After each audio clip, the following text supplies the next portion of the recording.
Hi everyone. In this presentation, we will be discussing the case study titled "Have you seen my bulldozer?", which focuses on importance of integrating project risk management and quality management in complex project environments. This case highlights how failures in execution, verification, and communication can lead to significant project consequences even when planning appears to be well structured. Our objective is to analyze what went wrong in the project, identify the breakdowns in both risk and quality processes, and understand how better integration could have prevented this incident. We will also connect these insights to real world project management principles such as risk, quality of assurance, and governance frameworks. The case study describes a mining organization that had successfully completed the phase one of the road construction project, leading to a new mining site.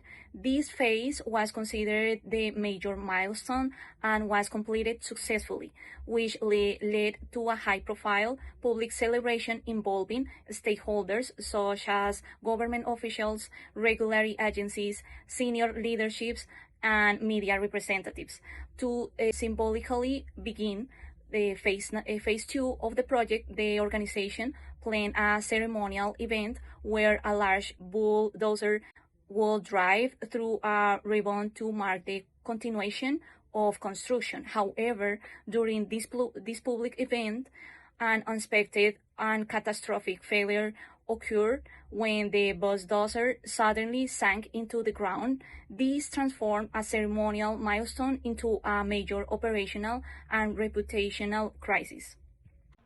What happened? During this ceremonial demonstration, the bulldozer entered an area of unstable terrain known as Mosaic, which is a type of bog or swag-like soil condition that is not capable of supporting heavy equipment. This unstable ground had not been properly identified or verified before the activity took place. As the bulldozer moved forward, the surface layer of the ground collapsed under its weight. Within a very short period of time, the machine began sinking rapidly and eventually disappearing completely from view. The recovery was not immediate or simple, indicating a complete operational failure in site assignment and hazard identification. This incident demonstrates how environmental and geotechnical risks, if not properly validated, can lead to severe consequences in infrastructure projects. The root cause of this incident can be traced back to a breakdown in proper risk validation and quality execution processes. Although soil testing was included as part of the project plan and was intended to ensure ground stability, the actual extension of these tests were not performed correctly. The geological engineer responsible for verifying the soil conditions failed to maintain mandatory core sampling testings, and instead he relied on a helicopter flyover to visually assess the terrain. This created a false sense of confidence in the results, and everything was practically based on assumptions rather than validated field data. The lack of evidence-based verification directly contributed to the failure of the project activity. From a risk management perspective, the project demonstrates a clear failure in the execution of risk control. Although the risk of the unstable soil conditions was correctly identified during the planning phase, identification alone does not ensure project safety. The project failed to enforce proper mitigation strategies to address this risk. There was no formal mechanism ensuring the risk controls were implemented or verified before execution. Additionally, the project lacked a final risk validation checkpoint, which is often referred to go or no-go decision gate. This means project proceeded into execution without confirming whether all identified risks had been adequately addressed, which ultimately allowed a known risk to become a realized failure. The quality management system in this project also failed significantly in execution. While a quality plan existed and clearly required soil testing as part of the project standards, there were no effective verification process to confirm whether these tests were actually completed. Quality assurance processes were assumed rather than actively enforced. This indicates a breakdown in quality governance, where compliance was expected but not validated. Without proper oversight mechanisms, the organization relied on trust rather than verification, which is a major weakness in quality management systems. This gap between documented procedures and actual execution allowed a critical defect in the process to go unnoticed. One of the most critical aspects of the case is the lack of integration between risk management and quality management functions.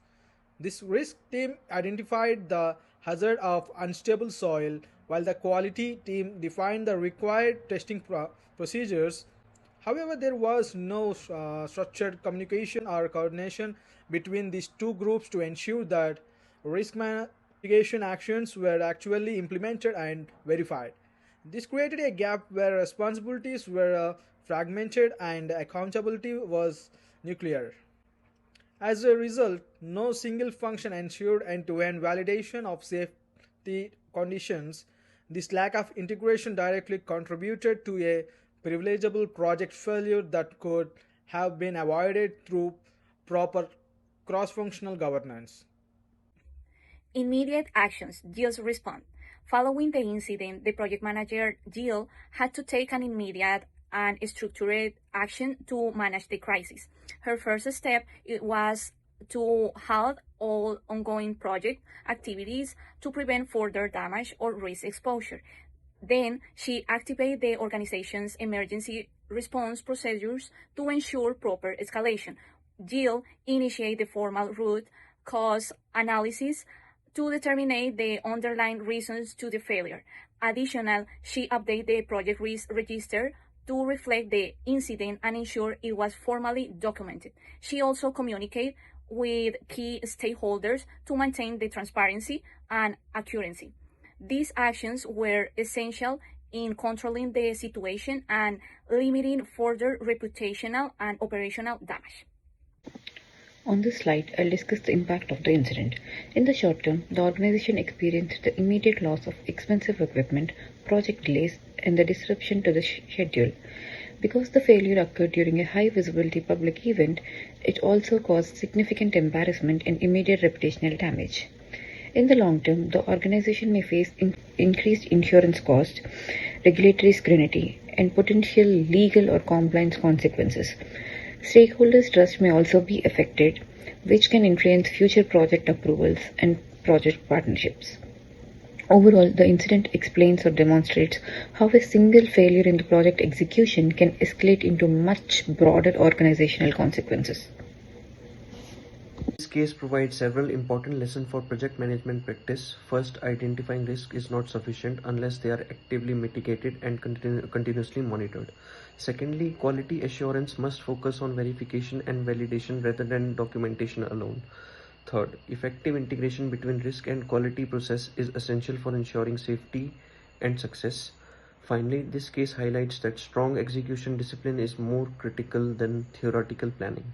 Even well-designed plans can fail if they are not properly implemented and verified in real-world conditions. We also have to know whether it is internal exposure or external exposure.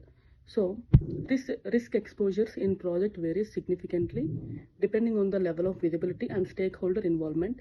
Internal project typically operates with lower levels of oversight and limited exposure consequences, allowing for more flexibility in managing issues. In contrast, external or public-facing projects involves higher accountability, regularity involvement, and reputational risk. In this case, the project had a hybrid exposure module, where internal execution decisions were combined with a highly visible public point. This combination significantly increased the severity of the consequences when the failure occurred. To prevent similar failures in future projects, several key strategies must be implemented. Independent quality assurance verification should be required to ensure that all critical tasks, such as soil testing, are completed accurately and validated. Mandatory checkpoints should be introduced at key phases of the project lifecycle to ensure readiness before execution.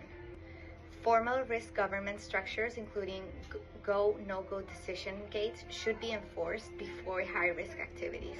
Additionally, cross-functional collaboration between risk and quality teams should be strengthened to ensure continuous monitoring and accountability throughout the whole project.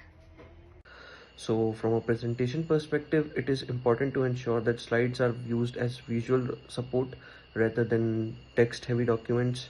The audience should be engaged through storytelling rather than reading information directly from slides.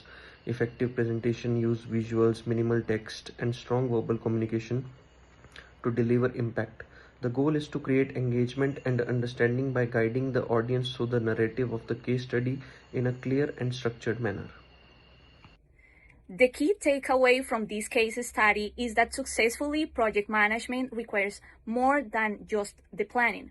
It requires disciplined execution and integration of key processes. The failure in this case was not due to the lack of awareness of risk or quality requirements, but due to the failure in executing and verifying those processes. Effective integration between risk and quality management is essential to prevent similar failures in the future and ensure project success. So these are the key references we used in our presentation.